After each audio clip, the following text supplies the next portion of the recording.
Welcome to ClubCarp. I'm Tom Jehu, and you join me today at my local venue, Caerphilly Castle. I turned up early this morning, chucked out some chods over some spots with low-lying weed, and here's the first result.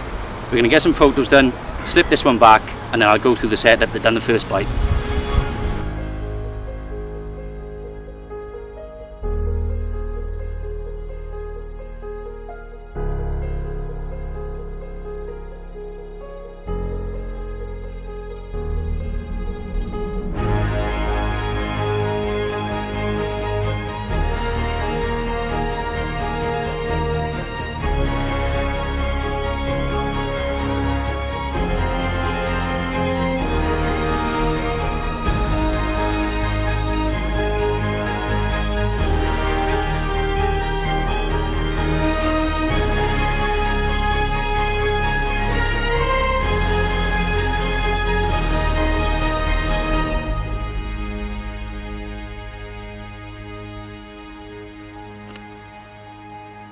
Okay, so I turned up this morning, I flicked out a couple of chods, and the fish in this lake absolutely love bait.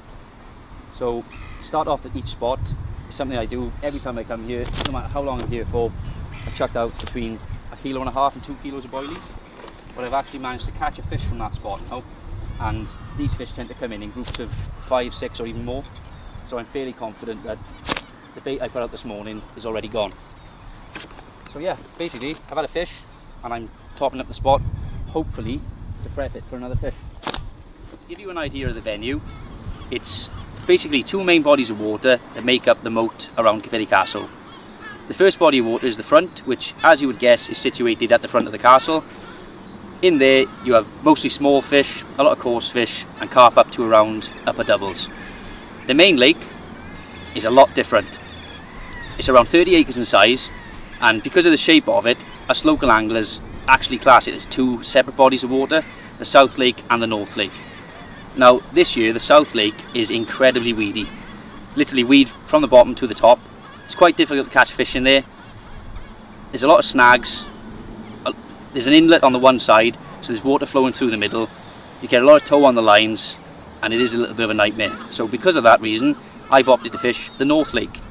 Now last year the North Lake was exactly the same as the South Lake is this year, but we had weed cut in here and the weed basically hasn't come back. There's a lot of low-lying weed up to around 2 foot, and that is absolutely ideal for catching carp over. Now the spots I've decided to fish today, the one is 11 wraps out and it's over a bed of 2 foot low-lying weed, and the second rod is basically roaming around fishing over clear spots, low-lying weed, basically anything, trying to pick up carp, casting to show him fish.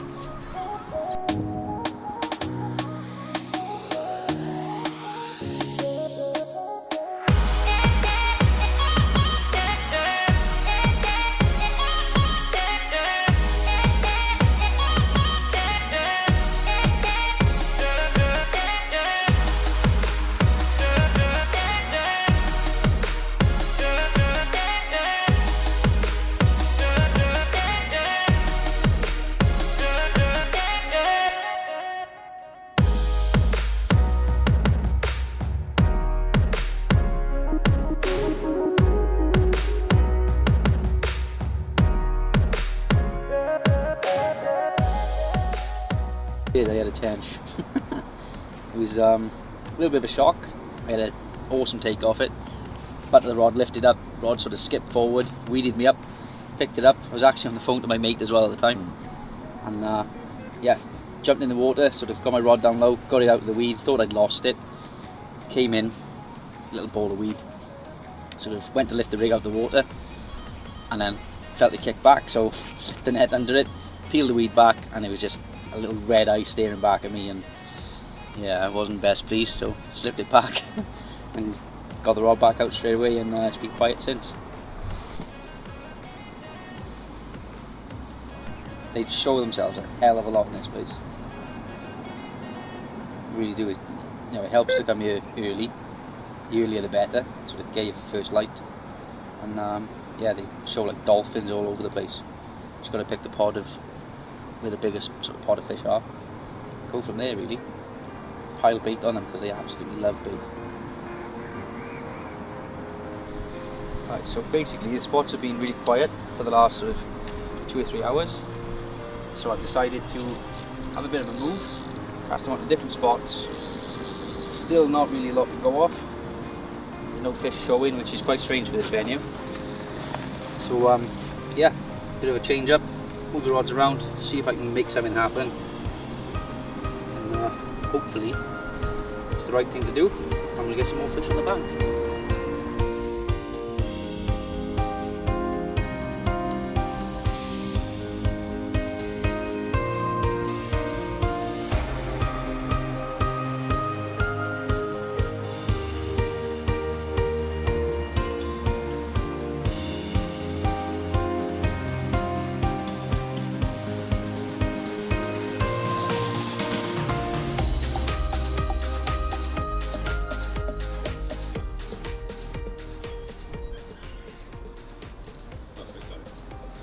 Okay, so with this rod I've decided to do something that I don't normally do on this venue, and I've basically chucked it as far as I can.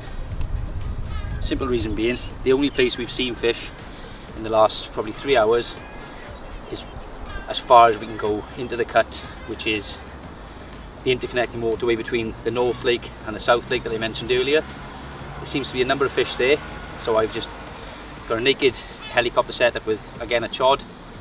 Cast it over there. I did actually feel a drop, so it's definitely going to be presented. And hopefully, again, it's the right thing to do. Fingers crossed we get a carp for you for the camera.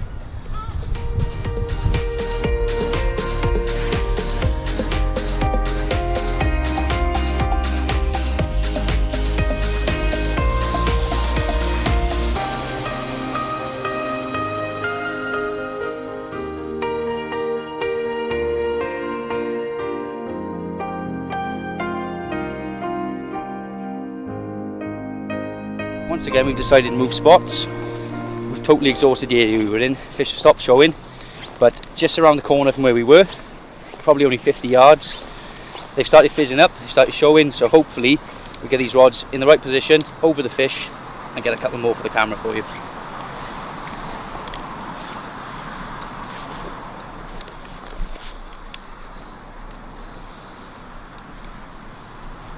I'm changing over the position of my pod. I've got the longer bank sticks on the front at the moment, which I needed to get my rods over the wall on the peg we were on just now. But the area I'm going to be casting to now is a little different to what I was fishing. Basically there's a lot of snags against the back of it, so I want to get my rods sort of parallel to the floor in a direct line to the spot. Again, on tight clutches. It should help me to be in more direct contact with the fish, get them away from the snags, and give me a much better chance of landing them if I do manage to get a take.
Okay, so what's happened here is I've had a bit of a funny appearance on the rod.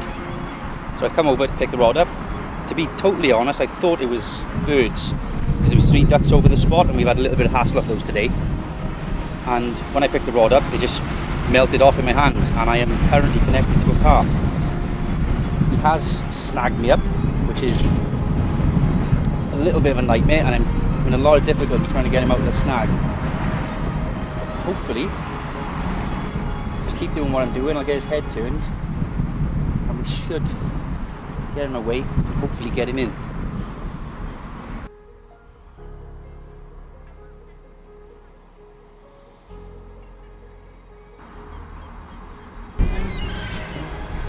Right, he's kiting out now. Okay, so I've actually managed to get the fish out of the snag now. He's kited out sort of towards the main body of the lake. Just seen it roll on the surface, which is good. Ooh, still quite strong lunges there, so hopefully this is going to be a good fish. Right, so I can actually see the fish now out on the surface. He's about 50, maybe 60 yards out, and it does look like a fairly decent fish. So I'm going to concentrate because he's still taking a fair bit of line, and it's quite important to me to get this one in.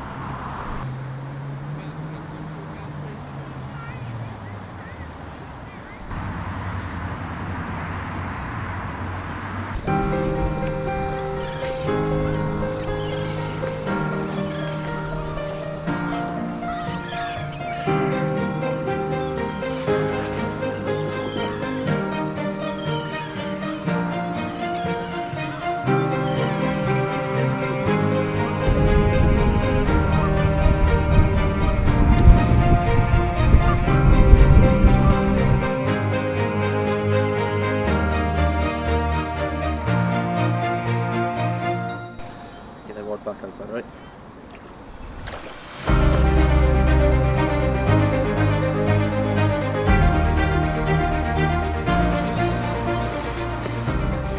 So here it is, fish number 2 of the session. This one gave me a little bit of a nightmare of a fight. It took me in the snags pretty much on the take, which is quite surprising as I was fishing a bowstring tight line. It was literally 2 beeps. In all honesty, I left the rod there for around a minute thinking that it was the ducks over the spot. Decided we've had a bit of an issue with the ducks, so I picked up the rod anyway, make sure there's a hook bait on there, make sure everything was presented. I was just going to recast it, and the rod absolutely tore off in my hand, resulting in this perfect Caerphilly Castle mirror carp.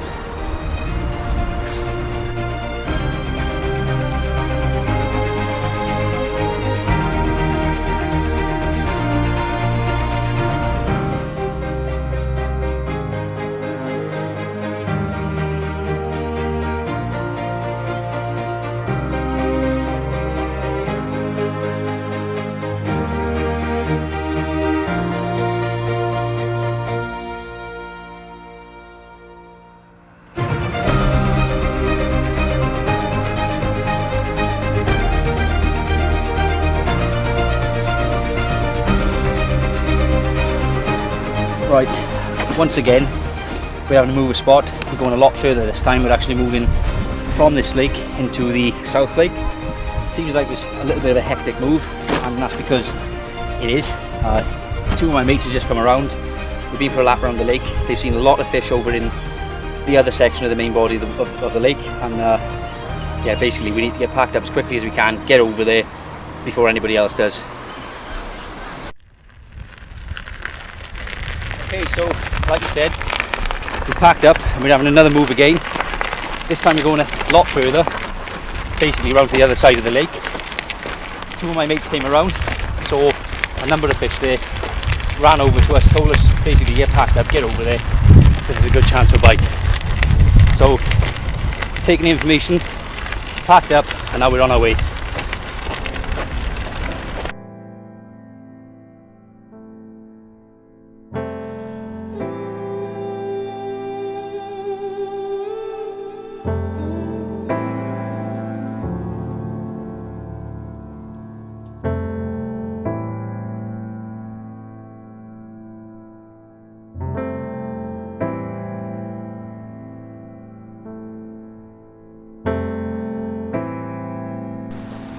Okay, so we've made the move. I've probably been here for less than 5 minutes and I've already seen around 7 or 8 fish show, which is a great sign. Much more activity than we were seeing on the North Lake. So we're definitely now going to be in the right area. I am going to, however, hold off for another 5 to 10 minutes. Try and see if I can find more activity in one specific area rather than just sort of casting out and hoping for the best. Most of the fish I have seen so far have been over in this corner behind me. There's an outlet which I mentioned earlier on, which flows into the front lake. There's a lot of fish in that area from what I've seen already. There's a lot of fish that the guys saw also were in that area. However, it's extremely weedy, and I absolutely love weed fishing. It is by far my favourite style of fishing, but even I'm a little bit put off with fishing in that corner. Like I said, we're going to give it 5 minutes, have another look around, hopefully find a bit of a cluster of fish, and we'll go from there.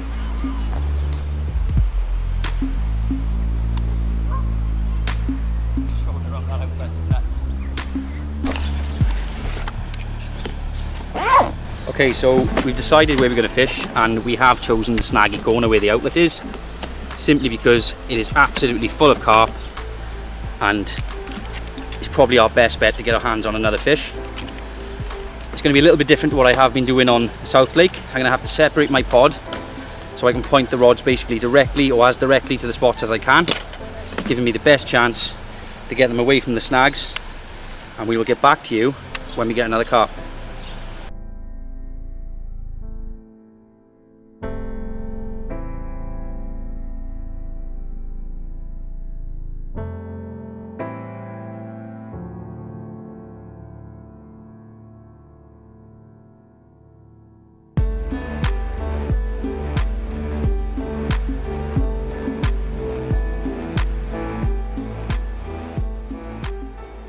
Okay, so up until now I've just decided to throw out singles.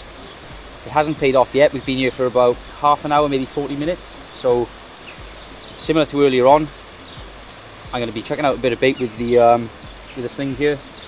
Hopefully it's going to stop the fish that are cruising past, because there's a lot of fish in the area. It's going to sort of stop them in their tracks, give them a reason to tilt their heads down, and when they do so, my hook bait's going to be right in their path, and they're going to pick it up, and we're going to get another one in the net.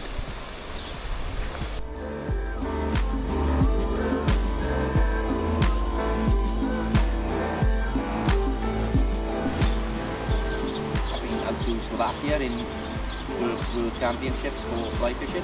That's cool. That's a bite.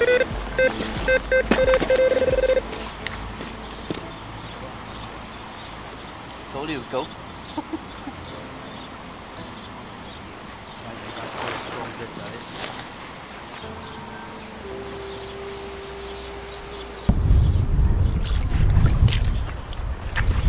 Cheers, mate.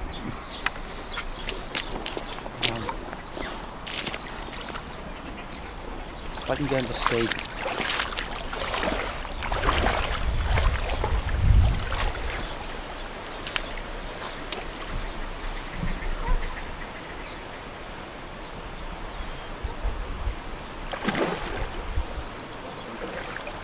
Spooked another fish there then.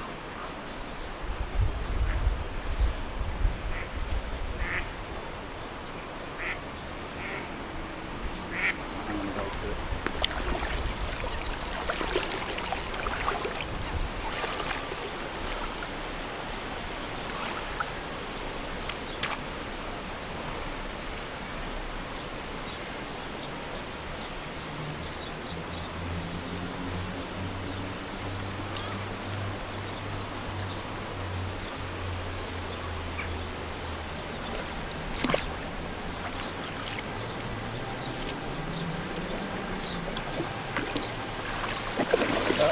Well, your conventional way to net fish, but it doesn't matter because he's in the net.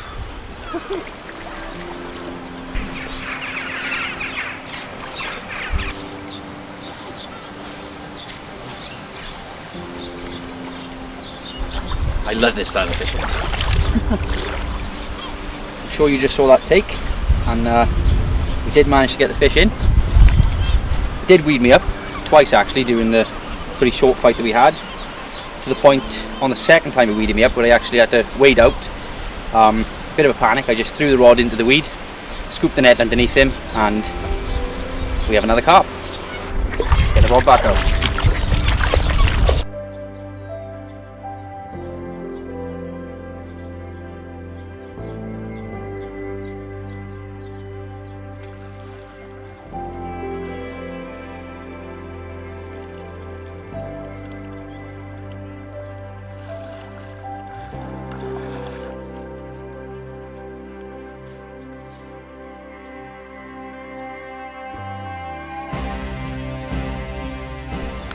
So here it is, fish number 3, one that we had to work quite hard for. Ended up moving halfway around the lake, picked a snaggy little corner where we found some carp, and this is the result of our efforts. I retained the fish straight away after netting it, get that rod back out in the spot as I explained earlier. We've had a couple of beeps again, hopefully the rod's going to go again, so we're going to get this one slip back, get some photos done, and then I'm going to go through my helicopter setup and the all important chod rig that's done the 3 bites today. So yeah, we've had some good rewards for our efforts today. It's not been a very easy session, really against the grain really for this venue. It's supposed to have been a bit of an easy one. You know, it's the lake that I know, it's a lake I fish all the time, and usually it would produce, you know, 4 or 5 fish in a full day session, and it's really not worked out that way today. So the fact that we've managed to move around, keep positive, keep the rigs going in the areas where we've seen fish, and actually manage to land the fish that we have is, well, you can't ask for any more than that.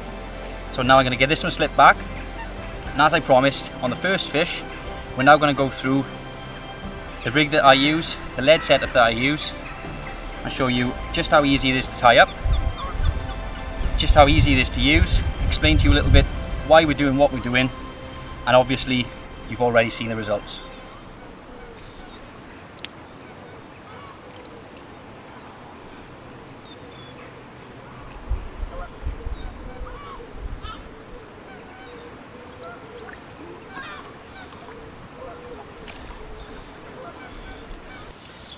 So here we go, as promised, this is my rig of choice for this particular venue.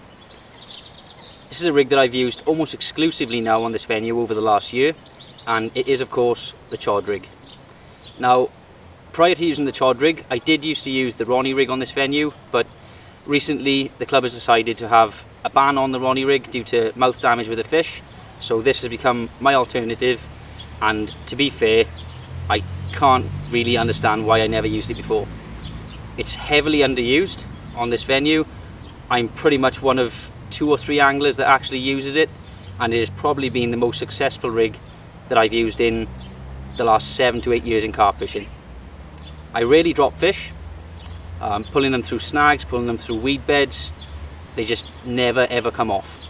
Now the setup itself is really simple. It's a naked setup because again there's a leader ban on this venue. It consists of a 3-ounce lead, a drop-off lead system, and I use 2 beads on my helicopter setup.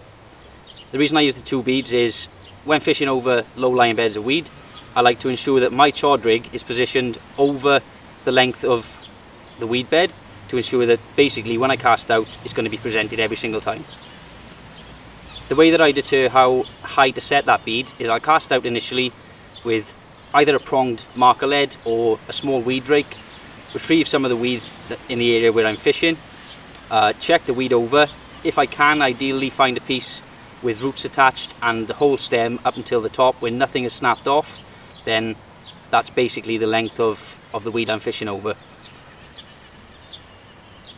As a general rule of thumb, I tend to set the bottom bead, so that's this one here, around 6 inches above the height of the weed, and then the top bead again around 6 inches to 12 inches above that, which basically gives the chod a bit of play, so when it does settle over sort of over the top of the weed, it's got that room there just to make sure that it sits over the top of any sort of stragglers or strands that sort of stick up, and it is presented every single time.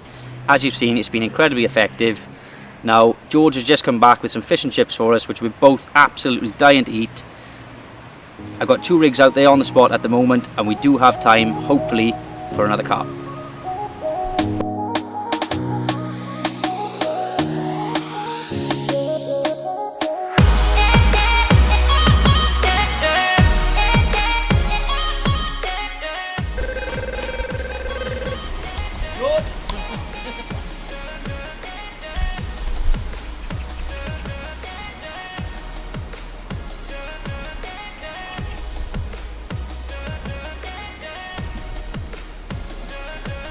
Not really an awful lot to say.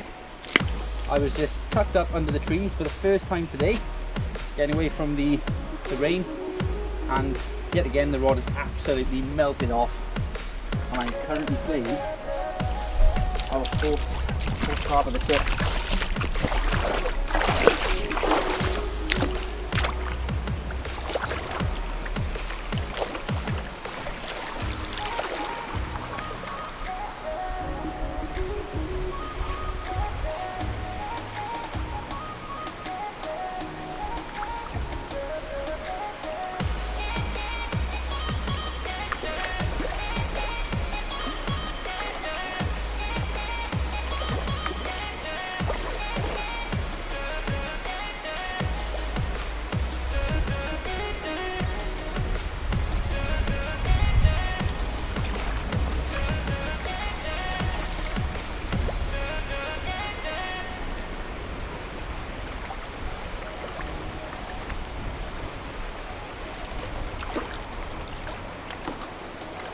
That's a great result.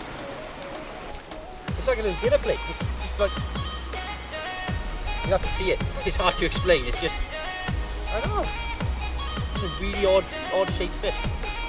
I was trying to set and get myself. Check this little guy out. He's by far the best character that I have ever had from this lake. I've never seen a fish of this shape in here, and I've never seen anything even close to this. It's by far not the biggest fish in here at all, but definitely going to be one of the most recognizable fish. Now, I'm not sure how it works with naming fish in this venue, although there are named fish in here. So if I can, I'm going to throw it out there, and I'd like to name this fish the Dumpy Mirror. Don't really need to explain why. That is exactly what it is. Now, this fish is the 4th of today, and it's an absolutely fantastic end to what's been a brilliant day with George. I was a little bit stressed out last night thinking about doing this session, putting a little bit of pressure on myself to make sure I was able to catch carp in front of the camera, and the fact that I've come here today, managed to get 4, is beyond anything that I imagined I would be able to do. So I'm going to get this one now, slip back, I'm going to pack the rods up, head on the way home, because George and I are both absolutely shattered from today. George has got around a 3-hour drive home. So yeah, we're going to get him slipped back. Thank you for watching. It's been a fantastic session.